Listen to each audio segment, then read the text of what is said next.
सांसद बालू धानोरकर ने लोकसभा में आदिवासी बांधवों के लिए स्वतंत्र आदिवासी रेजिमेंट सेना में बनाने की मांग की और इस संदर्भ में सांसद बालू धानोरकर ने क्या कहा, देखते इस खबर में।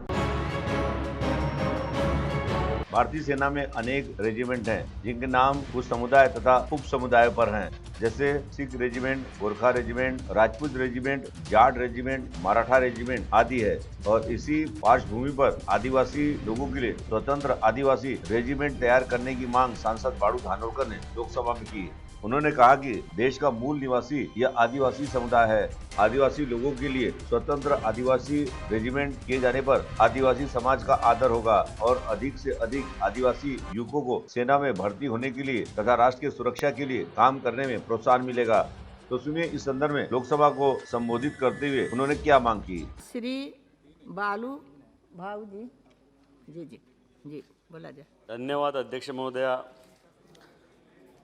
हमारे देश की जनजातीय आबादी परंपरागत रूप से पिछड़ी हुई है और हाशिए पर रही है और बहुसंख्यक समुदाय द्वारा हमेशा से ही इसका उत्पीड़न और अपमान किया गया है।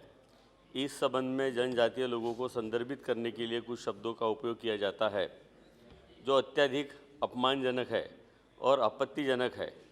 आदिवासी लोगों को वनवासी और गिरिजन तरह के अन्य शब्दों के रूप में संदर्भित करना इन समुदाय के अपमानजनक है।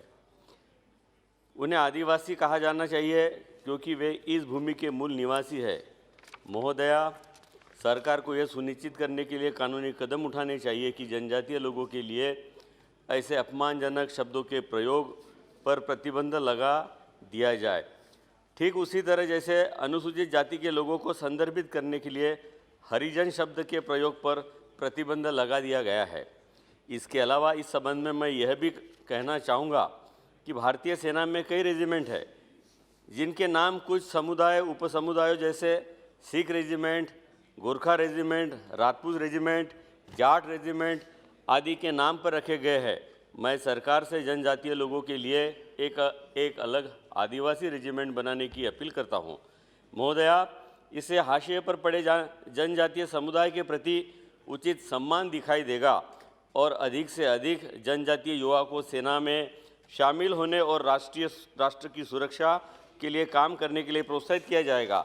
महोदया, इन जनजातीय लोगों को परंपरागत रूप से हाशिए पर रखा गया है और उन्हें मुख्यधारा से बाहर रखा गया है, लेकिन हमारे संविधान में जनजातीय लोगों के लिए मान्यता प्राप्त अधिकारों के अनुसार अब समय आ गया है कि इन जनजातीय लोगों को मान्यता दी जाए